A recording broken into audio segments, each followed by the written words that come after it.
Nós vamos ficar de pé, vamos ler a Bíblia.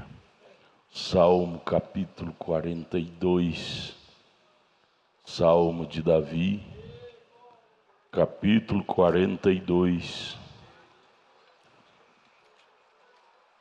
Como o servo brama pelas correntes das águas, assim suspira minha alma por ti, ó Deus. A minha alma tem sede de Deus, do Deus vivo. Quando entrarei e me apresentarei ante a face de Deus. Quando entrarei por estas portas e me apresentarei aqui ante a face de Deus. Jesus, ajude-nos em nome de Jesus Cristo. Amém. Podeis assentar. Mensagem Deus em simplicidade. Eu vou ler alguns parágrafos sobre a ordem. Depois nós vamos ler aqueles parágrafos da mensagem sede que eu pedi para vocês. Aqui ele disse: a minha alma tem sede de Deus, do Deus vivo. Quando entrarei, você tem que ter um lugar para você entrar, para adorá-lo.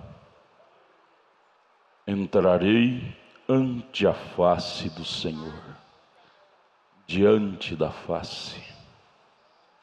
O profeta, na mensagem Deus escondido em simplicidade, parágrafo 29 a seguir, ele fala que existe a preparação para receber esta água da vida, que as nossas almas têm sede dela.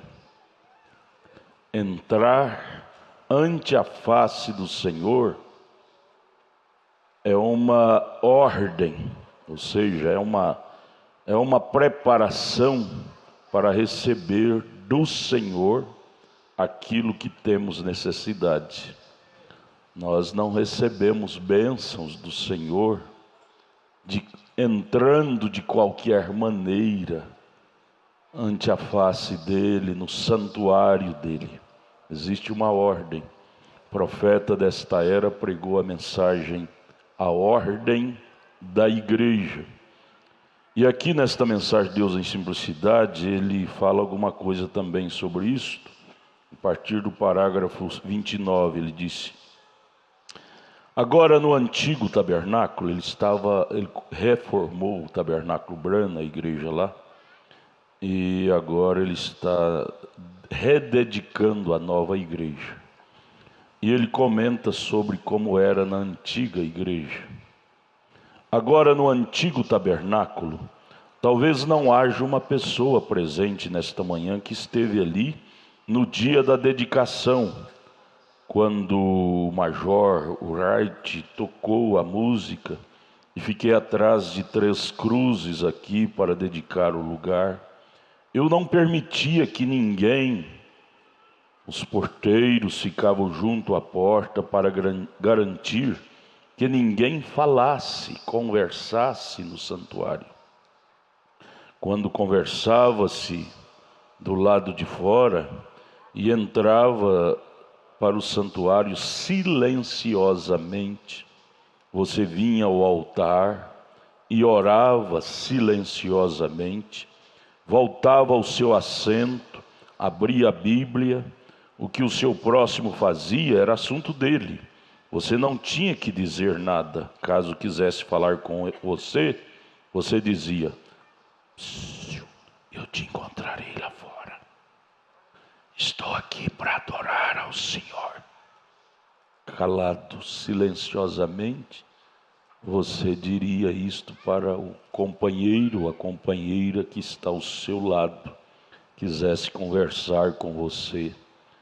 Você diria: eu te encontrarei lá fora.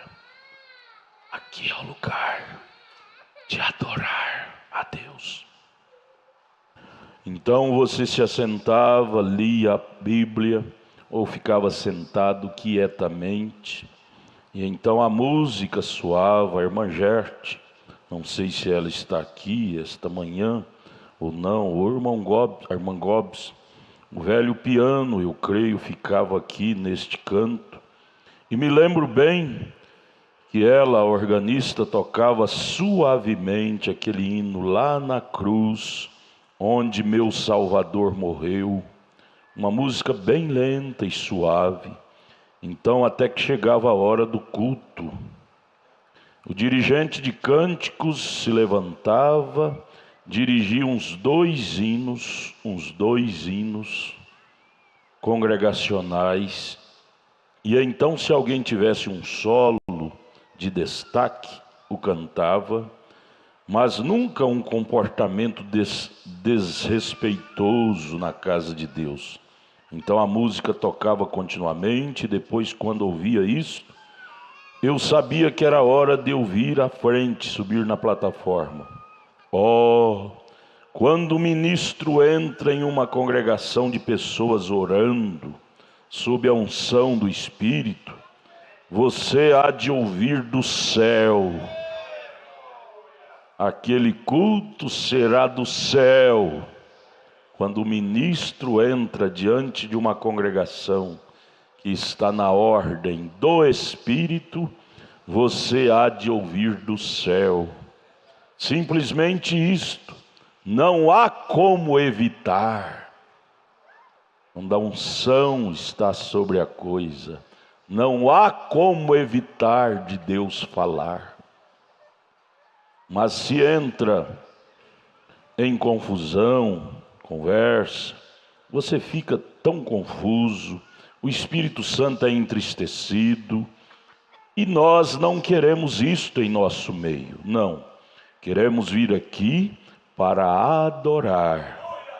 Temos lares encantadores, e assim por diante, em casa, onde visitamos nossos irmãos, nossos amigos, para onde o levamos para conversar lá nos nossos lares. Porém aqui não viemos para ter companheirismo uns com os outros, embora isto é bom lá fora, após o culto terminar.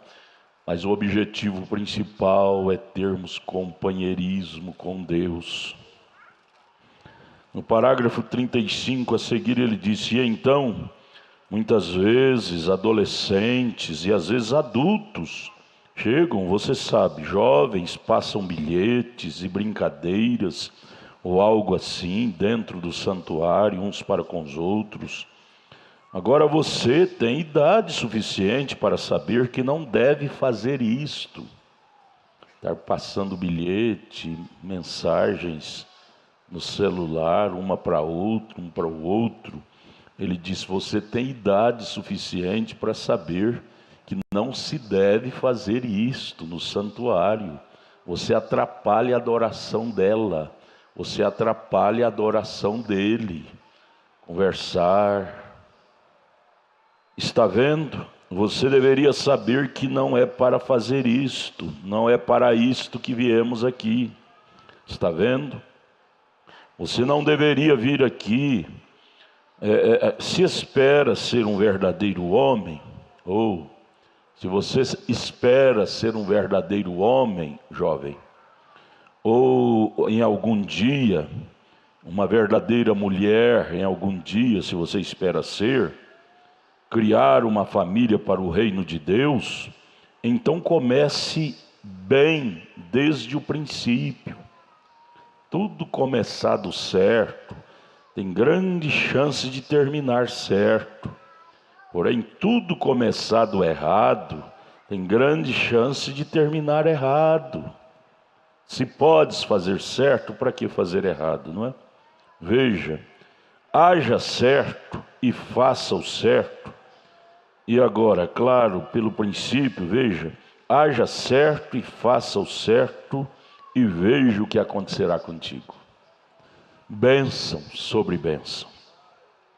Agora os porteiros, diáconos, ficam nos cantos do edifício, e assim por diante.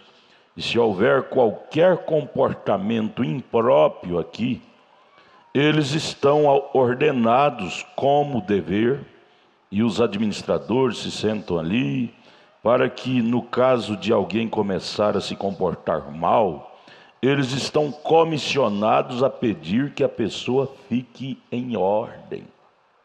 Temos a placa lá fora.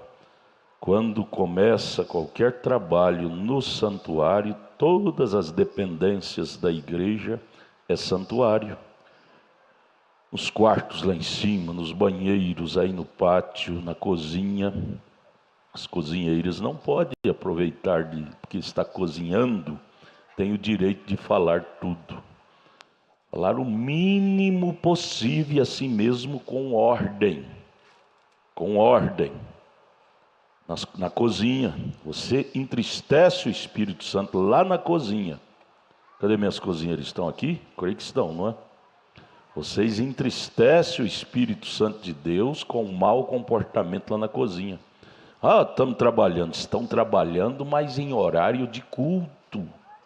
Fale somente o necessário e bem baixo. Baixo, tão baixo.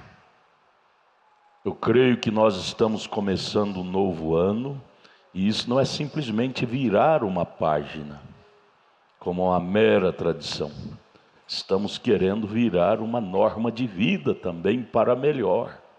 Não é isto? Amém, Jesus? Veja, então os diáconos estão comissionados. Quando bate o sino, tem jeito do estúdio bater o sino aí? Tem? Sino. Você está tomando café lá, o sino toca.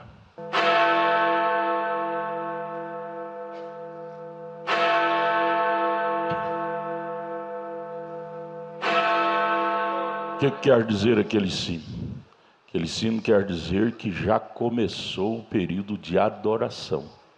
Você está tomando café, silencia, termine de tomar seu café em silêncio e já entra no espírito de adoração, porque logo após o toque do sino é soltado a fita da oração, já tem gente orando aqui no altar e você lá já deve entrar no espírito de oração. Tome o café mais rapidamente e venha para cá orar, preparando o ambiente para o culto.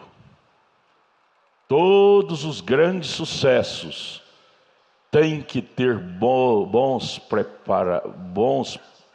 momentos de preparação. Você pensa que um corredor aí dessas maratonas, ele já entra no pódio já correndo? Não. Primeiro ele aquece não sei quantos minutos, para poder entrar no pódio, na corrida, na pista da corrida, para poder ser um campeão naquela disputa. Paulo fala isso em 1 Coríntios, capítulo 9, verso 27. Para isso combato, para isso corro, para ver se alcanço o prêmio. Então tem um momento de preparação. Você quer bênçãos sobrenaturais em nosso meio? Depende muito do seu comportamento no culto, ao vir à igreja. Então,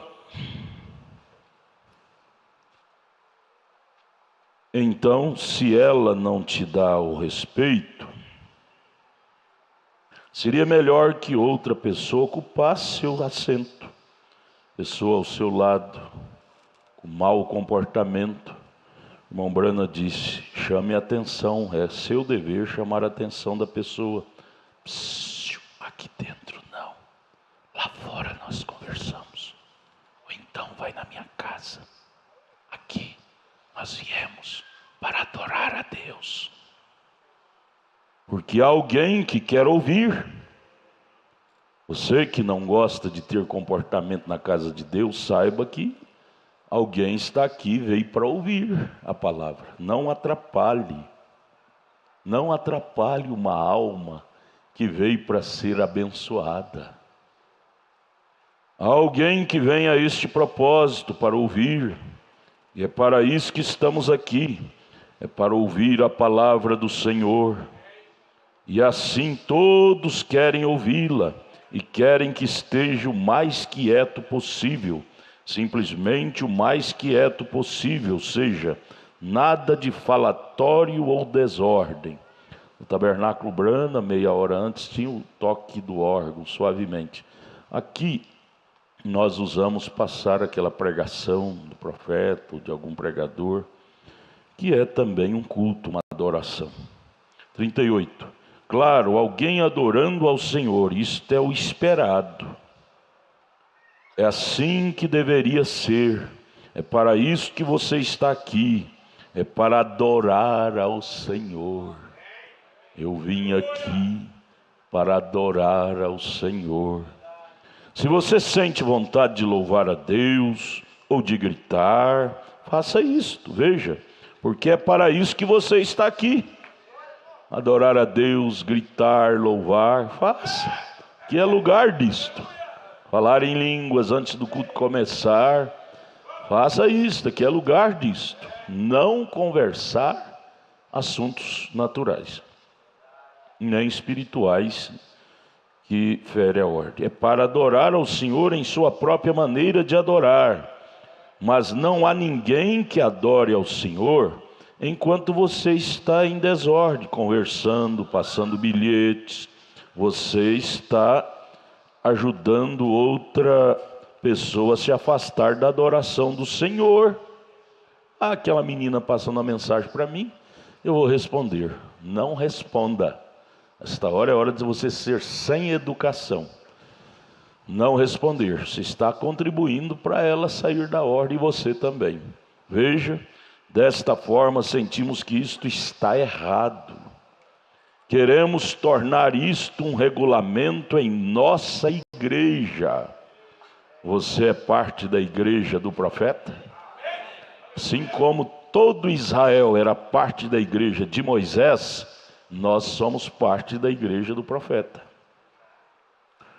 Em que nossa congregação, quanto a esse edifício, que esta igreja seja dedicada ao reino de Deus e à pregação da palavra. Portanto, ore e adore. Portanto, ao vir aqui, ore e adore. Diga para o seu irmão: irmão, ore e adore.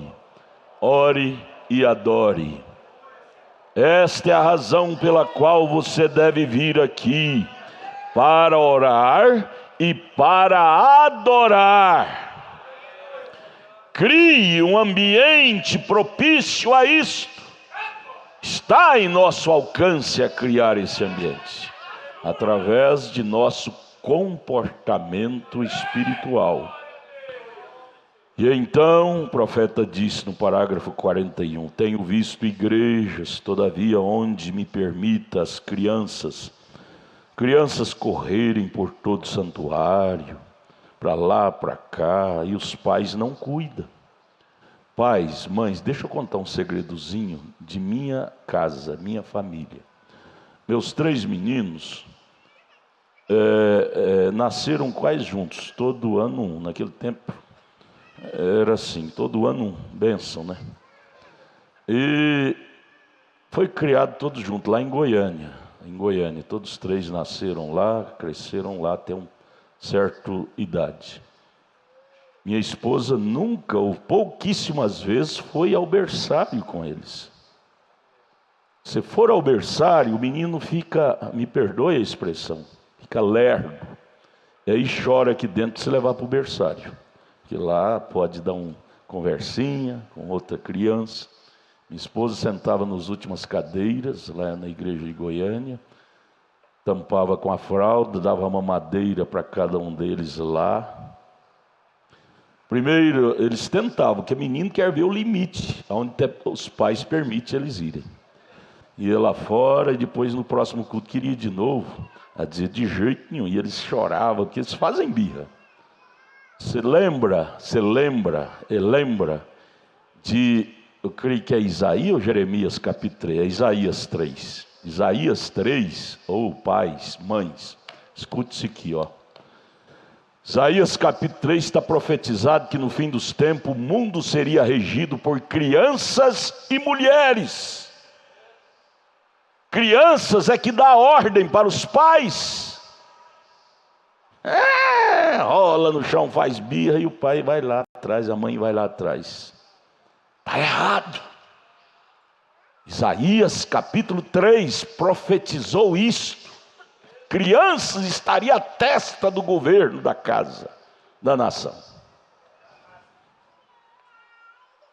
Eu já prometi, eu mandei fazer, o feitor lá está demorando demais. Mandei fazer um cinto, um chicote, para mim dar para minha nora. Eu tenho um neto aí que é lerdo, anda para lá, para cá. Eu mandei o feitor lá, não sei o nome dele, fazer ele está demorando demais, viu? E ela vai cortar ele de chicotada.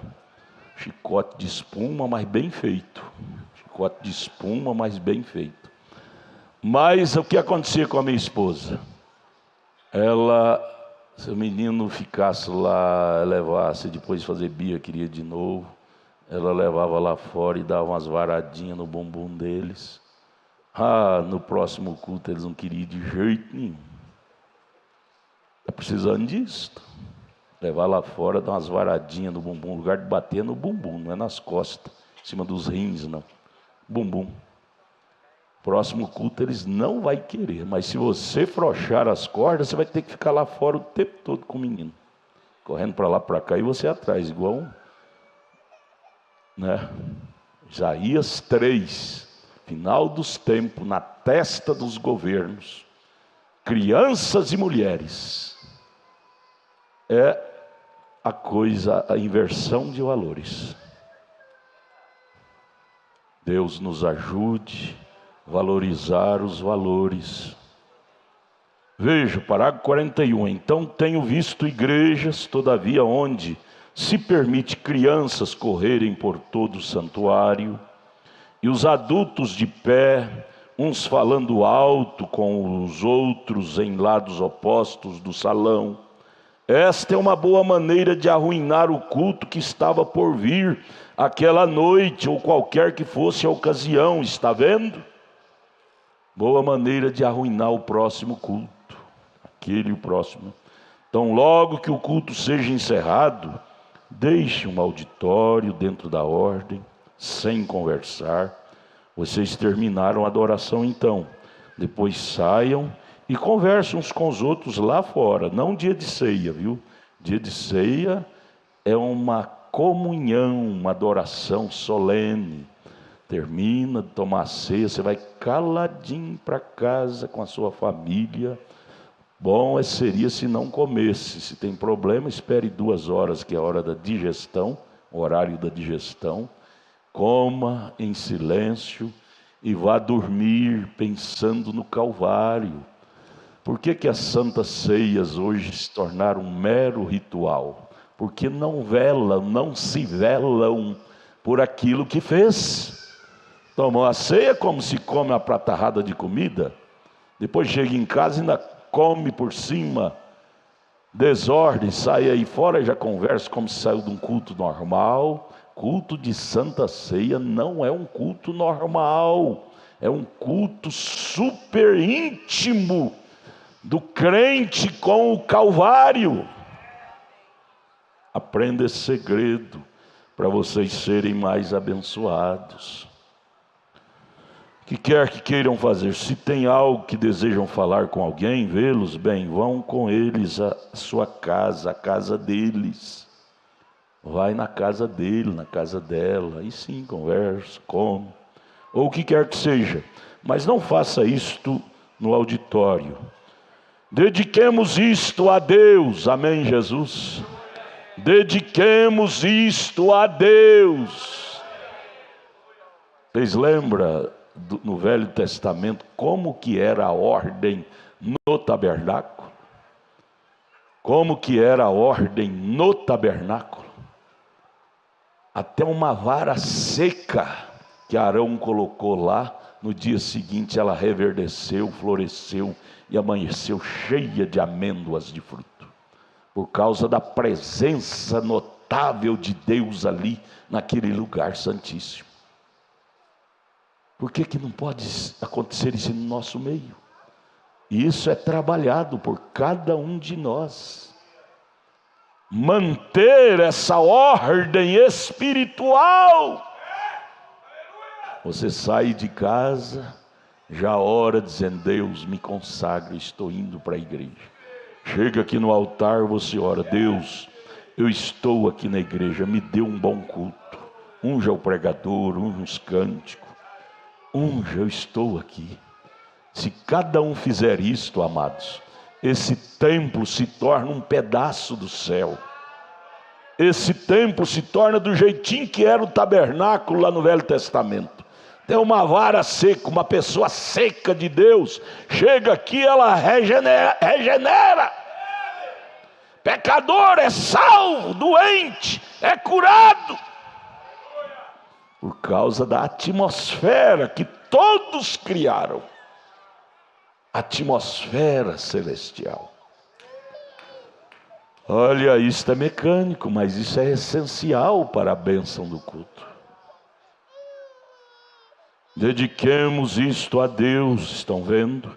Este é seu lugar de encontro, não uns com os outros propriamente, encontro com Deus, onde nós encontramos com Ele.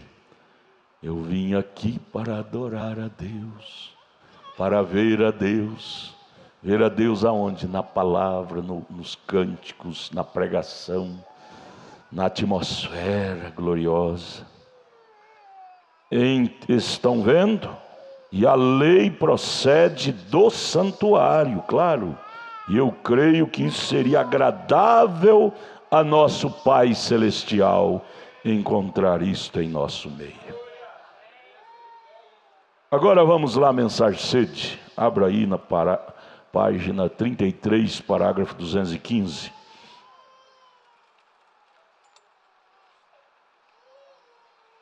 Sede.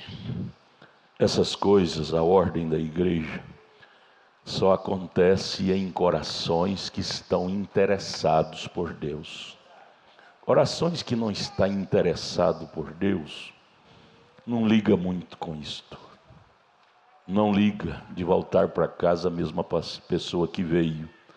Mas corações que estão sedentos por Deus, desde que sai de casa já diz: Deus, eu não quero voltar para essa casa da maneira que eu estou indo. Eu quero voltar melhor. Quero voltar uma pessoa melhor. E isso acontece. Está escrito em Provérbios, capítulo 23, verso 7. Como imaginou o seu coração, assim é, assim será.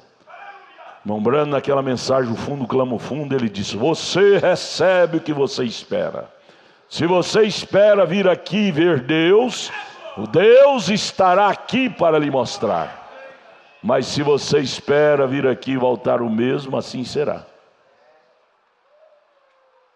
Que Deus nos dê uma boa expectação para cada culto, para cada reunião. Amém? Vamos aqui. Minha alma tem sede de Deus, como o servo brama pelas correntes das águas. No parágrafo 215, a seguir, ele conta duas historiazinhas, eu quero ver bem rápido com vocês. Anos atrás, quando tinha ouro aqui nas montanhas, garimpos de ouro, eu li uma história há muitos anos, sempre me lembro dela. Disse que havia um garimpeiro que saiu aqui para algum lugar além das montanhas aqui, e estava procurando ouro, e descobriu uma mina rica, rica de ouro. E ele voltou pensando que, quando chegasse à cidade, o que ele seria, que todos os seus problemas terminariam. Ele encheu sacadas de ouro, jogou nas costas, atrelou, jogou nas costas, e no caminho, voltando para casa, foi se programando: agora eu vou ser um homem rico, não vou ser mais aquele pobretão, vou conseguir todos os bens materiais que toda a vida eu sonhei ter. E ele tentou dizer: amanhã vou chegar e vou. Apenas um dia de viagem demorava. E ele estaria na cidade e venderia o ouro, né? Teria o ouro. E ele tinha grandes sacos cheios dele, de ouro. 216. E ele tinha um cão com ele, um cachorro. Não comparando agora o cão com o Espírito Santo, mas estou fazendo como uma ilustração. Mas este cão, durante a noite, chegou a noite, ele teve que parar para dormir em uma pousada.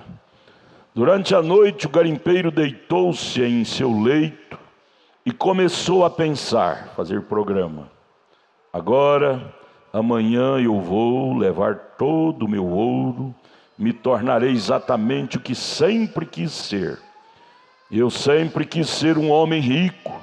Eu queria possuir coisas finas e assim por diante.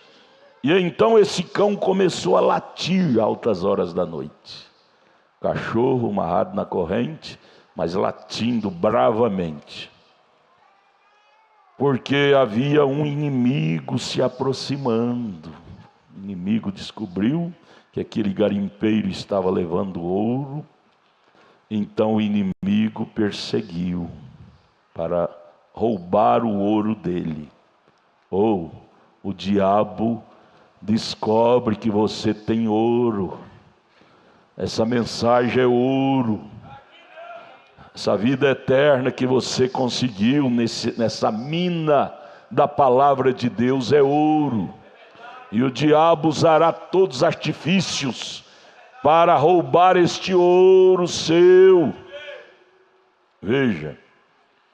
Então este cão começou a latir, porque havia um inimigo se aproximando. O latido do cão, do cachorro, era o alarme para o garimpeiro entender que ele estava correndo perigo. E ele saiu lá e disse para o cachorro: cala-te! Nervoso, estava atrapalhando eles fazer seus programas para se tornar rico. Cala-te, cachorro! E assim o cão se aquietou. E mal voltou para a cama, começou quase dormindo, e o cão começou novamente, pulando na corrente, e ele foi até a porta novamente e disse para o cachorro: cala-se! Quero que saiba que amanhã serei um homem rico, veja. E este era seu grande sonho. Mas o cão começou a latir novamente. E finalmente ele ficou tão desacorçoado que foi e pegou sua espingarda e atirou no cão e o matou. Veja, silenciou o alarme, a campainha que estava avisando que inimigo estava querendo matá-lo, roubá-lo. Ignorantemente, envaidecido, ele matou o cachorro.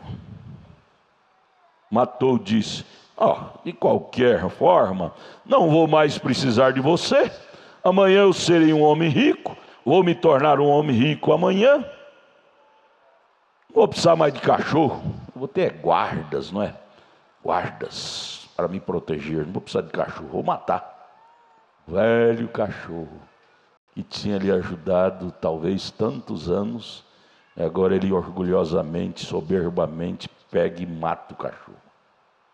O velho Espírito Santo, a velha campainha de Deus, que tem te ajudado por longos anos, por um ego que você teve, você pega e silencia, amordaça.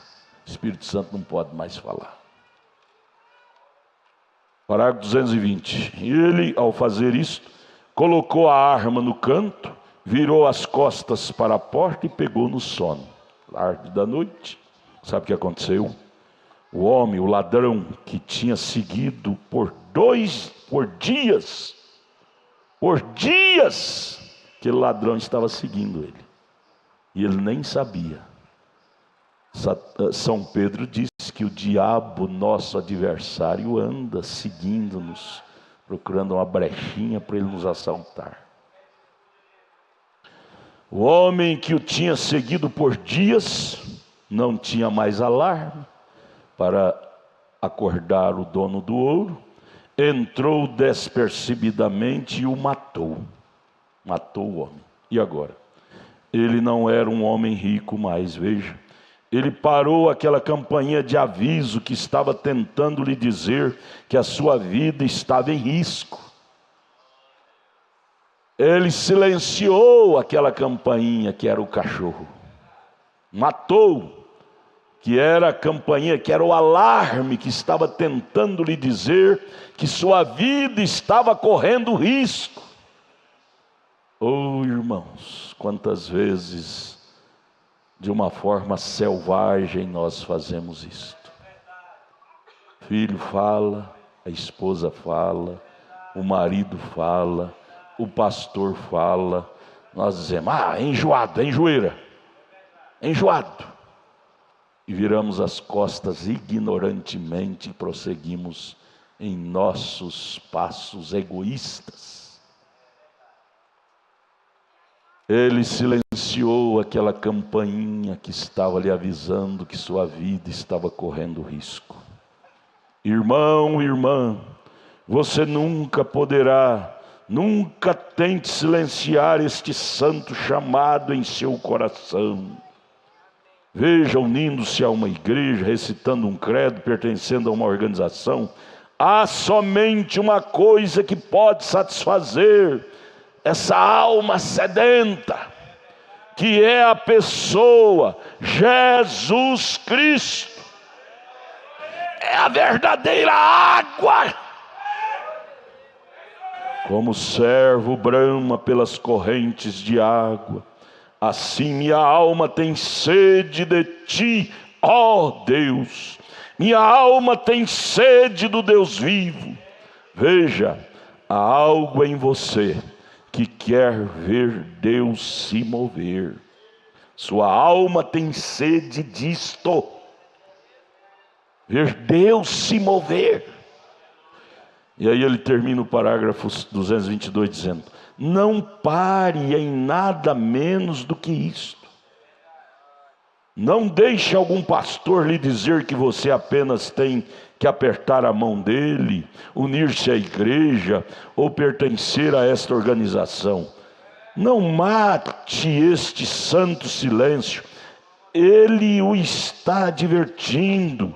Virá um dia quando você chegará ao fim da estrada, ou virá um dia quando você chegará ao fim da estrada. Como é que ficará você sem saciar esta sede da alma? Lembra de São Lucas 16, verso 19? O mancebo de qualidade chegou ao final da estrada, cheio de dinheiro, ao ponto de não saber onde guardava os seus celeiros, estava abarrotado de produtos, ele não sabia nem guardar mais, onde guardar, e dizia, regala-te, ó alma. Porém, com a alma vazia, chegou ao final da estrada e foi parar no Hades. Está escrito São Lucas 16, 19. Lá no Hades ele ergueu os olhos em angústia, em chamas e tormento, e gritava, Pai Abraão, estou em tormento, quem pode aliviar-me disso? Você chegará ao fim da sua estrada um dia. Veja esse garimpeiro, ele silenciou a campainha do aviso que era o latir do cachorro, e aí o inimigo veio e o matou. Nem o cachorro viveu, nem ele viveu, e não pôde ser um homem rico mais. Se tornou pobre, material e espiritual também.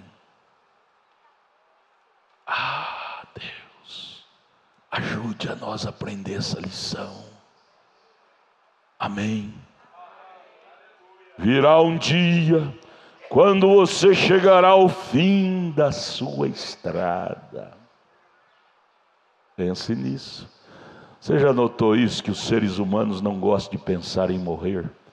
Esquece que eles são finitos, esquece do Salmo 90, que diz que a duração é 70 anos, quem passa disso é cancerinfado. E quando chega lá, porque muitos vão antes, devemos pensar em morrer, pensar que vamos ter um fim físico. E para isso devemos nos precaver, nos preparar. Escute, para onde você vai quando fechar seus olhos na sepultura? Já pensastes nisto? O que você está reservando para te guardar pós-túmulo? Ou o que você está reservando lá? Quando era menino, eu lembro dessa aplicação. Eles viravam, os mais velhos diziam para os meninos: menino, você está crescendo? Quantos tijolos você está mandando por dia para a construção da sua nova casa lá? Você vai morrer um dia. A Bíblia diz em São João 14 que tem uma casa sendo construída. Quantos tijolos você está mandando por dia? Cada boa ação que você pratica, cada boa conduta que você desenvolve, é um tijolo a mais que você está mandando para lá. Lembre-se, você vai morrer um dia. Vira, põe o dedão para o seu irmão e diga: irmão, lembra-te, você vai morrer um dia. Isso é uma realidade. Assim como a vida é uma realidade, se Jesus tardar, a morte também é uma realidade. No caixão tem defunto bonito, defunto feio, defunto esbelto, sem barriga, defunto com barriga. Não adianta nada fazer plástica. Fazer plástica é só para aqui. Caixão tem defunto com dentinho bonito, irmão Ranieri. Tem defunto banguelado. Defunto. Tudo bem, puder ter um dentinho bonito, só procurar o irmão Ranieri, ele faz e paga pouquinho. Ele tem um coração bom. Propaganda, viu? Mas não é isto que nos dá segurança pós-túmulo. Pode ser defunto bonito, defunto feio. O que vale é o que você possui do lado de dentro.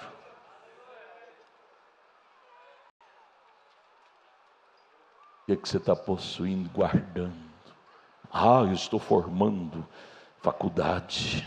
Tudo bem, só que você tem que entender, faculdade dá direito de você viver uma vida regalada aqui. Bom salário aqui. Mas bate na porta lá, eles dizem que o porteiro lá é São Pedro. Vamos dizer que é São Pedro. São Pedro, eu sou doutor formado em faculdade de Harvard, melhor do mundo.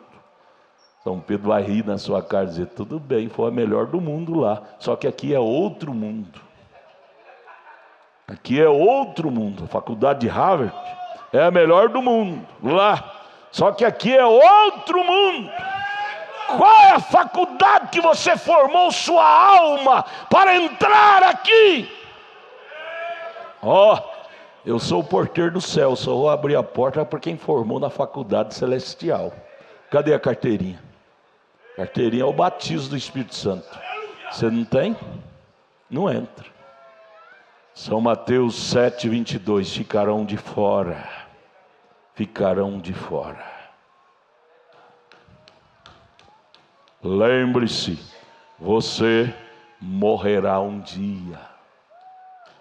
É bom pensar nisto. É bom pensar em viver. Mas você nunca está preparado para viver sem que primeiro esteja preparado para morrer. Viu? Você não está preparado para viver sem que esteja preparado para morrer. O que você está fazendo da vida? A vida nos foi dada para preparar para pós-morte. Você está gastando em outras coisas. Veja como uma pequena, ele conta outra história aqui de uma dama que era professora de escola dominical em uma certa denominação e criticava de uma mocinha cristã que congregava. Como uma pequena dama em nossa cidade, da qual viemos, ela começou, uma mocinha ia lá à igreja, e uma excelente mocinha cristã. E ela estava vindo pela rua, ela tinha cabelo comprido, você sabe, seu cabelo puxado para trás, como a parte lisa de uma cebola descascada. Quase o seu rosto parecia sem maquiagem. E certa moça costumava zombar dela, daquela mocinha. Diz: se não tivesse aquele pregador tolo que você tem lá, falando de mim. Mombrano era pastor daquela mocinha cristã, cabelo liso, jogado no rosto, e aquela moça daquela denominação toda enfeitada de Max Factor, zombando dela. Você só anda desse jeito, com esse cabelo descabelado, sem maquiagem, é porque você tem aquele pregador imbecil chamado William Branham. Se você não tivesse, você estaria como eu. Tudo bem, tudo bem, tudo bem. Falando de mim, disse, você poderia ter aparência apresentável. Não é assim que o mundo religioso fala hoje? Apresentável. Esses vestidos soltos. Por que você não usa um vestidinho mais arrochadinho? Para ser mais sensual. Mas você parece que saiu de uma loja de antiguidade. A moça combatendo a menina. E ela simplesmente a fazia passar apertado. Toda vez que a podia vê-la assim, dizia: nosso pastor aqui não, nosso pastor aqui tem mente aberta. Nosso pastor aqui é light. Nós tínhamos um programa maravilhoso na Rádio FM aqui que pegava a Brasília toda. Isso foi nos anos 2003, 2004. Mas aí o pastor daquela igreja dizia para mim: pastor, seu programa tem que ser mais light, senão nós vamos ter que tirar ele daqui. Eu disse: pastor, como é que existe evangelho light? Ele é líder de uma grande denominação aqui. Dizia ele os conhece, que por que você faz assim? Isso não significa nada. Isso é modos e costumes. Cabelo longo, rosto limpo, é modos e costumes. Não tem nada a ver com santidade. Não tem nada a ver. Por que Jezabel foi comida pelos cães? Será que não é porque ela estava fora do original que Deus lhe havia feito? A minha Bíblia fala que foi. O jeito que você se veste ou pensa, o profeta diz, significa sim. A Bíblia de Deus diz que significa muito. Nossa aparência. Nós viveremos de toda a palavra. Assim, essa mocinha nunca dava atenção àquela crítica. Coisa boa, irmão, é você não importar com as críticas. Uma vez você tendo segurança que no que é verdadeiro você está, não há razão de você estar descendo ao nível e brigar com as pessoas que lhe criticam. Criticar é profissão do incrédulo. Porém, portar bem é profissão do eleito. Para que criticar, não é? Aquela mocinha cristã provou que realmente era cristã. Nem dava atenção a ela, seguia em frente. E o profeta disse, hoje ela é uma grande missionária, né? Uma missionária agora. Aí então esta jovem contraiu, essa jovem que criticava a outra, contraiu uma doença venérea. Olha, você pensa que o caminho errado tem longevidade? Não tem não, viu? Não tem não. O diabo te pega bem ali. Ela vivia uma vida lascívia, desordenada. E no entanto o pastor dela apoiava, dizia, não tem problema. Ela era professora de escola dominical. Sabe o que aconteceu? Contraiu uma doença venérea. Doença venérea, doença sexualmente transmissível. Ela vivia em vida jovem, como é que chama? Jovem com jovem? Adultério é homem casado e solteiro. Fornicação, ela vivia uma vida fornicária. Viu, meninas? Menino, Você pensa que isso é brincadeira? Foi pesquisado aqui no Brasil que 50 ou 60, não sei mais, sei que é uma porcentagem muito alta dos aidéticos, os aidéticos são pessoas assim, pensando que não faz mal, não tem problema, e contrai a AIDS, quando descobre que é aidético, quase dá um tiro na cabeça. Pecado é perigoso. Ele traz consequências. Essa menina contraiu doença venérea e morreu.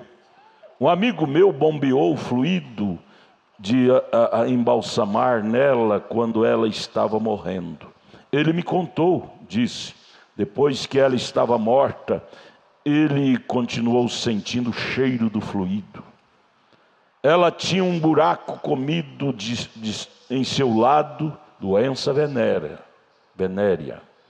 Eles nem seus pais sabiam qual era o problema dela. E ela morreu. Não adianta você não contar para o seu pai nem para sua mãe. Um dia eles vão ficar sabendo. Deus já sabe. Mas antes dela morrer, ela ensinava na escola dominical, e todos do seu pequeno grupo da escola dominical vieram ali no hospital, né? Eles queriam vê-la quando ela fosse para o céu. A irmã Tibustina, professora da escola dominical, ela é uma irmã tão maravilhosa, tão light. Olha, talvez o pastor anunciou do púlpito: a irmã Tibustina está à morte. Ela é professora das crianças. Vamos lá para ver os anjos cortejar a alma dela para o céu. Sabe o que aconteceu? Foram lá para o hospital, o pastor, grupo de jovens. Veja, e seu pastor do lado de fora, ficou lá do lado de fora do hospital, fumando um cigarro. Por aí começa. Andando para lá e para cá no salão do hospital, e todos eles iam cantar quando ela morresse. Na cabeça deles, eles iam cantar enquanto os anjos cortejavam a alma dela para o céu. Cantar. Cânticos gospel. Rock and roll. Você sabe, eles sabiam que ela tinha de morrer. Os médicos disseram que ela estava morrendo. Assim todos eles iam ver os anjos virem levá-la embora. Anjos? Só se for anjo vestido de preto. 228. E repentinamente, quando ela encarou a realidade, que ia morrer mesmo, agora ela era membro leal de igreja. Veja aí, amados, meninas, meninos, irmãos, a responsabilidade que está sobre os ombros do pastor. Isso é doído para um pastor ouvir. Era professora de escola dominical e membro leal de igreja, de uma grande e fina igreja denominacional. Mas quando ela começou a se debater, a morte a alcançou, seus olhos se arregalaram, e ela disse: estou perdida. Quando ela começou a entrar em transe, saía do corpo, ia, voltava. A pessoa antes de morrer, ela entra em transe, vai e volta. Quando ela foi e sentiu que estava entrando no inferno, ela desceu e gritando: estou perdida!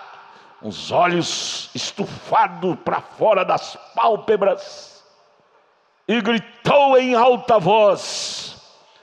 Ela disse: estou perdida, vão, traga o pastor aqui. Parágrafo 229. O pastor, ele jogou fora o cigarro e entrou, disse: aqui. Vamos pedir ao médico para lhe dar uma injeção, um analgésico talvez, não é? 230, ela disse: não quero nenhuma injeção, pastor. Disse: pastor, seu enganador de homens, O Senhor é um enganador de almas. O Senhor me viu errado e não me corrigia, só porque eu tinha um alto dízimo. O Senhor não teve fibra para me chamar a minha atenção. O Senhor tinha um coração de galinha. Enganador de homens. Já pensou o pastor ter que tomar esse carão de frente da sua própria congregação? E ela continuou dizendo: estou morrendo, estou indo para o inferno. Estava em transia, voltava. Estou perdida. Por que você deixou de me contar a verdade, pastor? Eu estou indo para o inferno, culpa sua. Você deixou de me contar a verdade, pastor. Oh, irmãos, a coisa é séria, gente. A coisa é séria. Nós não estamos aqui brincando. Ai do pastor que leva um ministério de uma forma de brincadeira. Ele vai responder alto. E ela começou a gritar para o pastor: vá buscar aquela mocinha Goldrui e traga até aqui para mim, bem rápido. Aquela mocinha está certa. Quem estava errado era eu de criticá-la. Ela estava certa, pastor. Busque ela para mim pedir perdão para ela. Vocês têm que saber disso, moças. Às vezes você se sente discriminada na escola, no trabalho. As moças que dizem ser evangélica, entre aspas, critica de você.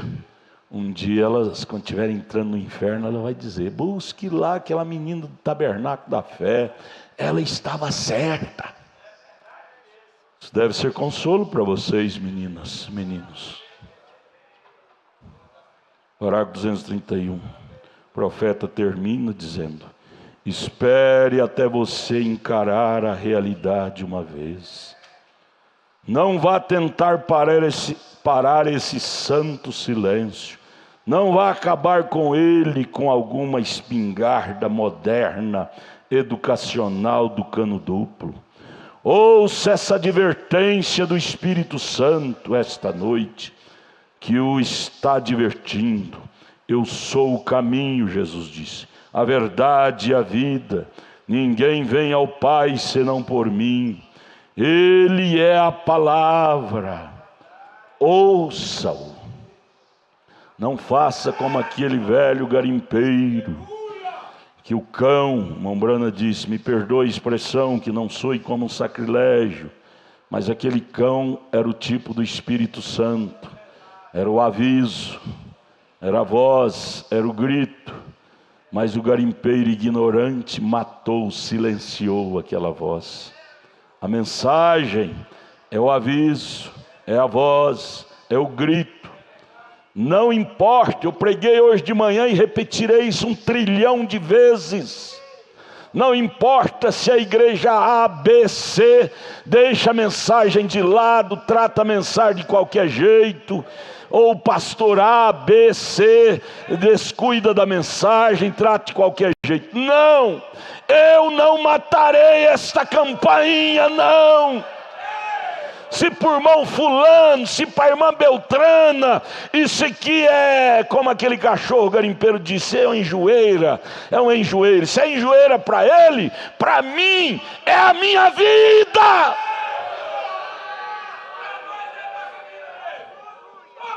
Se esta mensagem é perturbação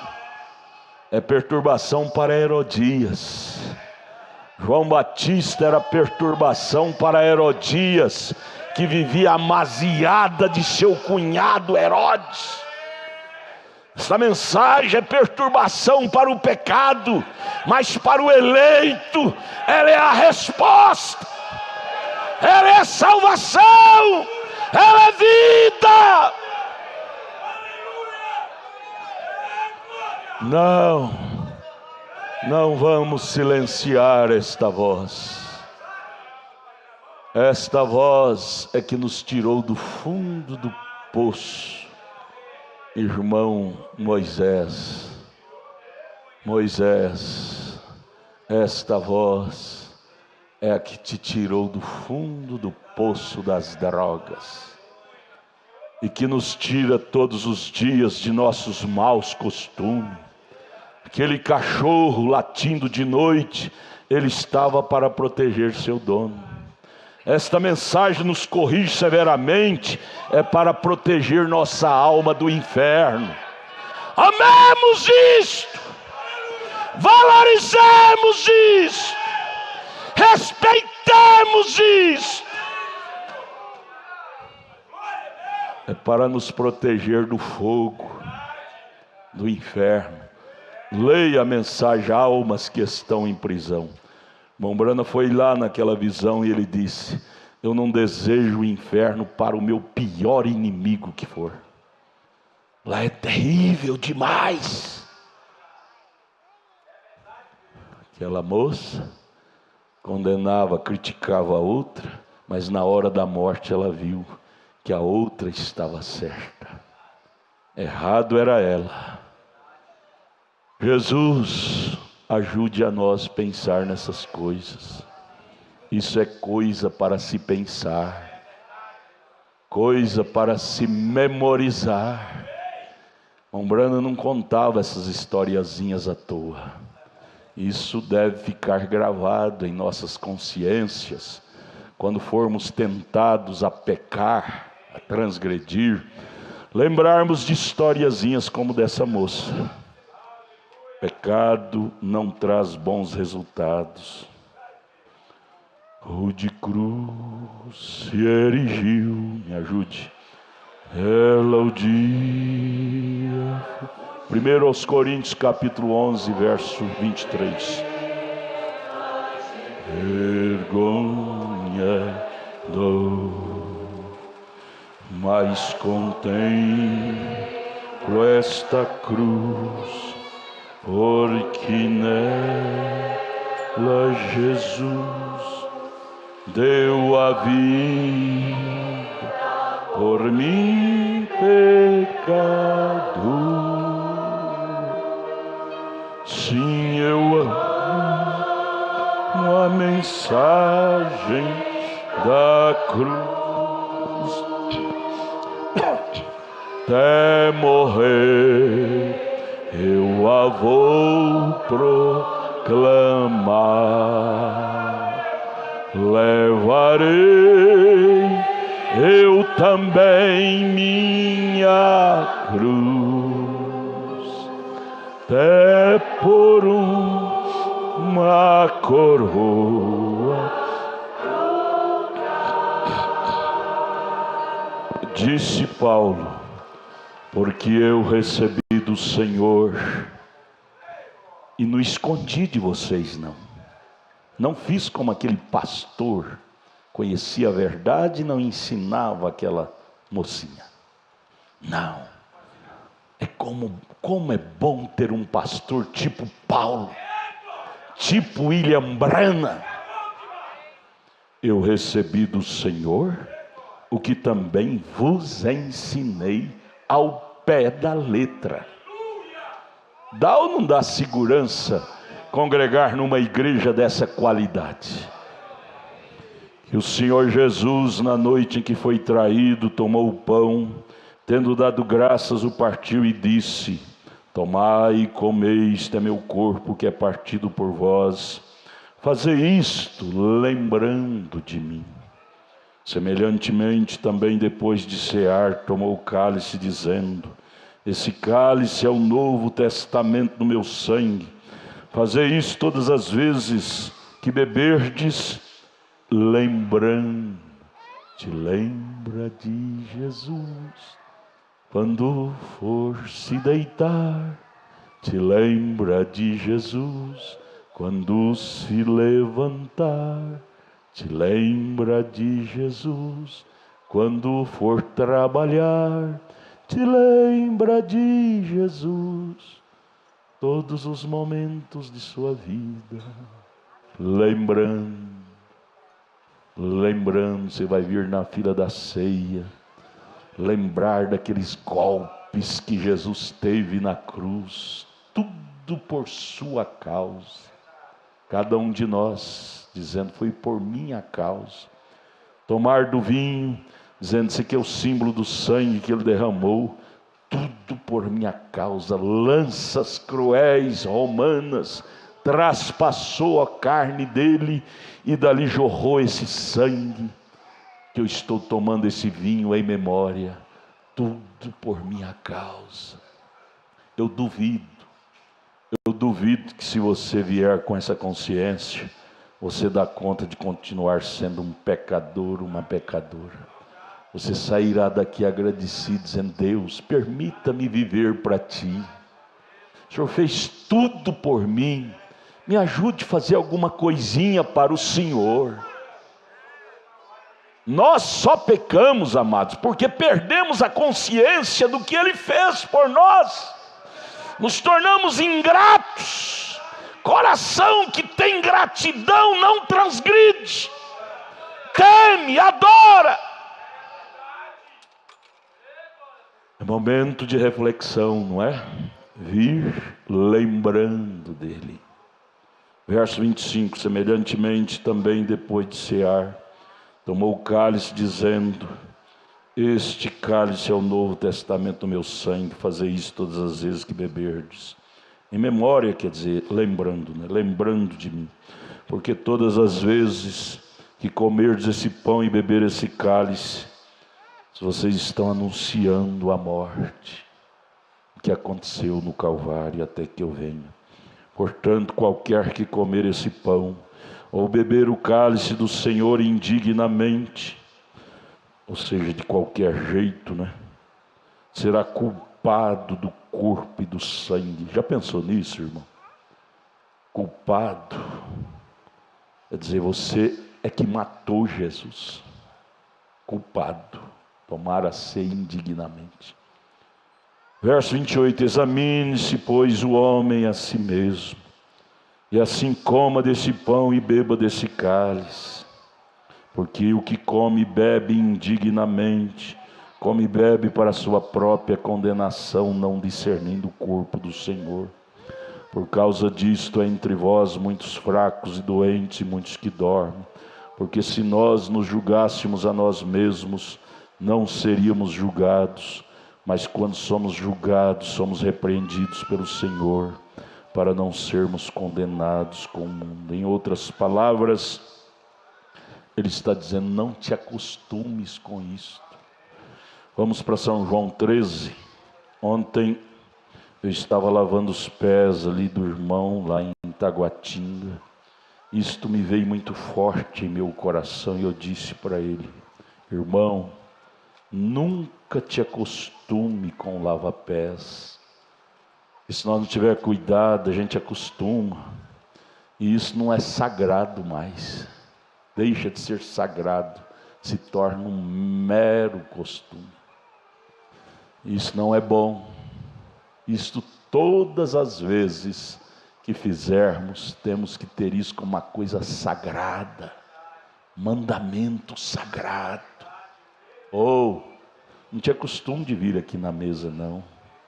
Venha chorando, com lágrimas, lágrimas de gratidão.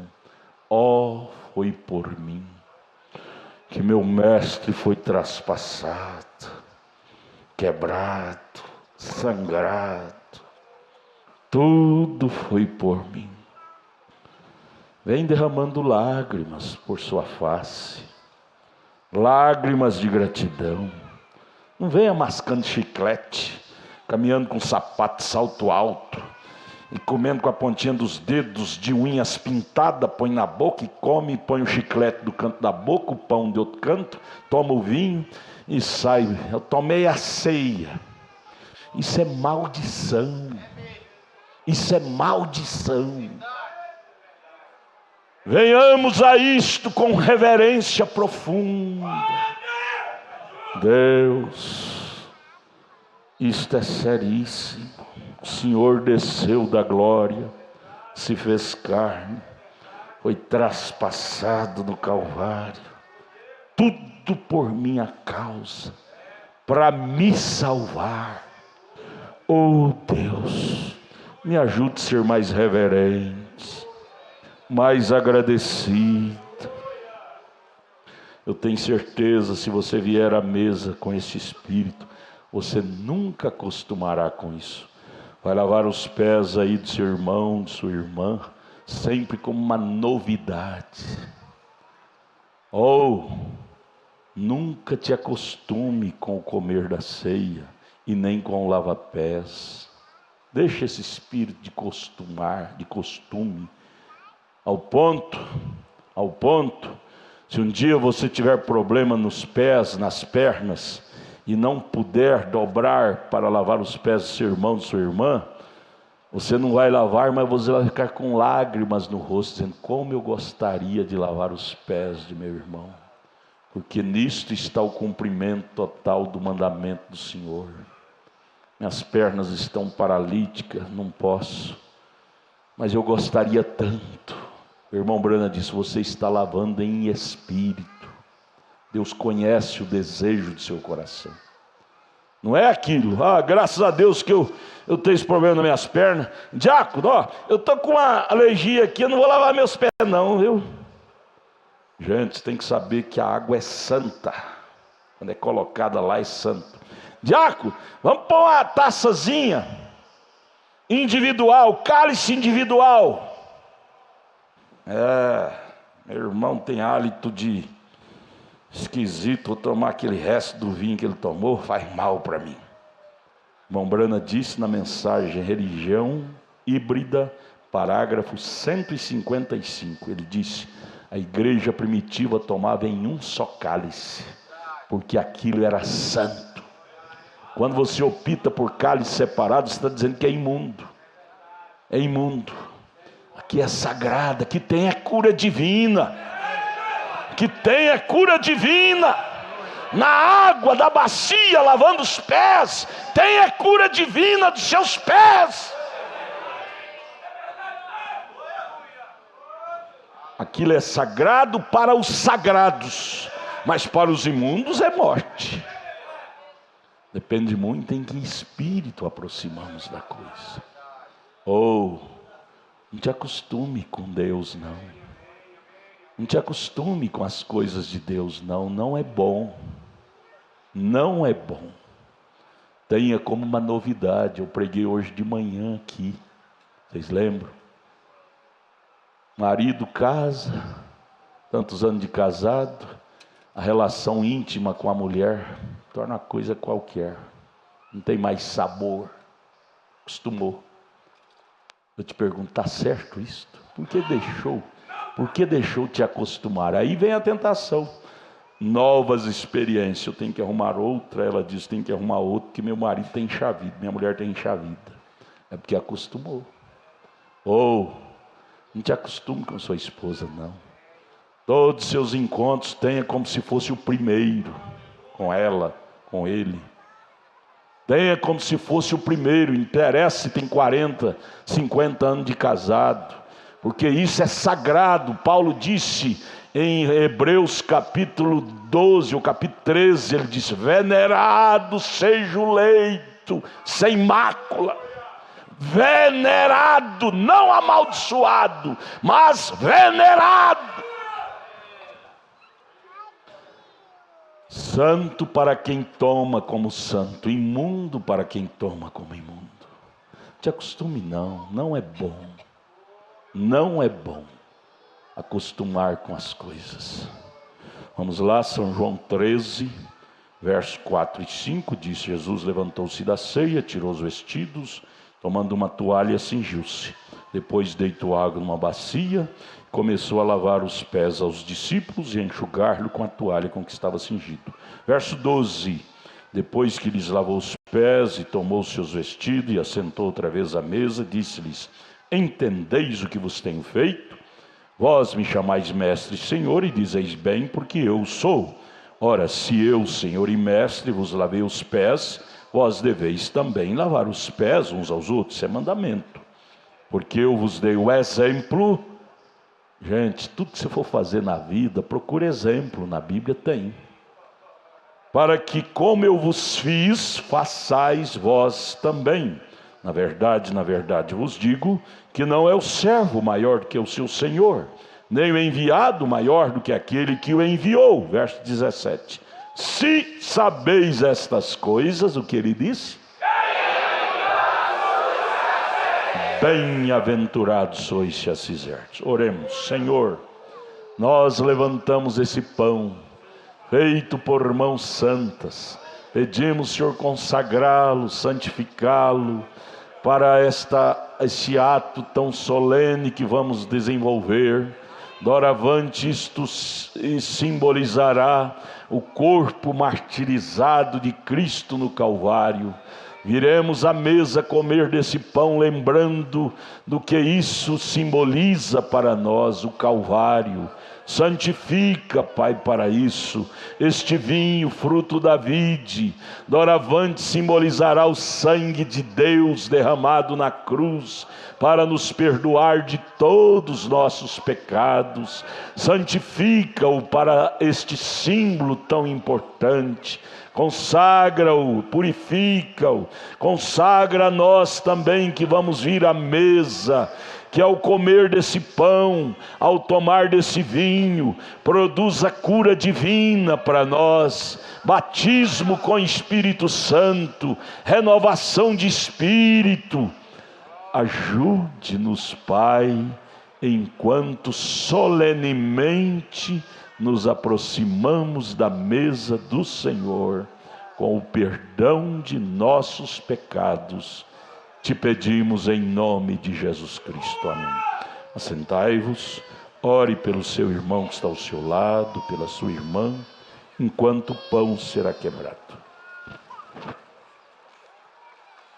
Nós te agradecemos, Pai, por esta oportunidade que o Senhor nos dá de estarmos aqui nesta noite, Senhor. Ó Deus, isto é a coisa melhor do mundo, Senhor. Sim, Senhor. Isto significa muito para nós, Senhor. Sim, Jesus, sim. Aquele dia, Senhor, obrigado, Pai, que o Senhor deu a sua vida, derramou o seu sangue ali, Senhor. Ajuda-nos a ser agradecidos. Ó Deus, era para nós, todos nós. Naquele dia estávamos condenados ao inferno, Senhor. Ajuda-nos a ser agradecidos. Não haveria salvação para nós se não houvesse aquele sacrifício perfeito, Senhor. Se não houvesse o Calvário, todos nós estávamos condenados, Senhor. Oh Deus, mas o Senhor abriu teus braços, Pai. O Senhor nos alcançou, o Senhor nos redimiu, Pai. O Senhor nos tirou da lama do pecado, Pai, e nos fez assentar como príncipes, Senhor. Ó Deus, que possamos lembrar disto a cada dia, Senhor, a cada momento de nossas vidas, Pai. Que nunca venhamos viver como egoístas, Pai. Que nunca venhamos viver como dono da razão. Dá-nos um espírito humilde, Senhor. Dá-nos, Pai, humildade. Dá-nos, ó Deus, aquilo que nos falta, Senhor. Nós precisamos daquele batismo com o Espírito Santo no nosso dia a dia, Senhor, para sermos como Cristo, Senhor. O nosso caminhar, o nosso falar, o nosso ouvir, Pai, as nossas condutas, Senhor, que sejam como de Cristo, Senhor. Pai, sem a tua ajuda, Senhor, Sem a tua ajuda, Senhor, nós não damos conta. Ajude-nos, Nós não chegaremos a lugar nenhum, Senhor. ajude-nos, Nós somos Senhor completamente dependentes do Senhor. Dependemos da graça, Senhor Pai. Dependemos da tua mão para nos sustentar. Dependemos do Senhor completamente, Pai. É por isso que nós te pedimos com humildade em nossos corações, prostrados diante do Senhor, Pai. Ajuda-nos, por favor, Jesus. Mas este mês, Pai, ajuda-nos, Pai, até a tua vida, Senhor. Não nos deixe sair deste caminho, Senhor. Não nos deixe nos misturar com as coisas do mundo, Pai. Mas que possamos ser um dominador de nossas paixões, Pai. Não deixa, Senhor, nossas paixões nos dominar, mas que o Espírito Santo possa ser o tutor, possa ser o dominador de nossas vidas, Pai. Pois nós te pedimos no nome do Senhor Jesus Cristo. Amém, Jesus. Aleluia.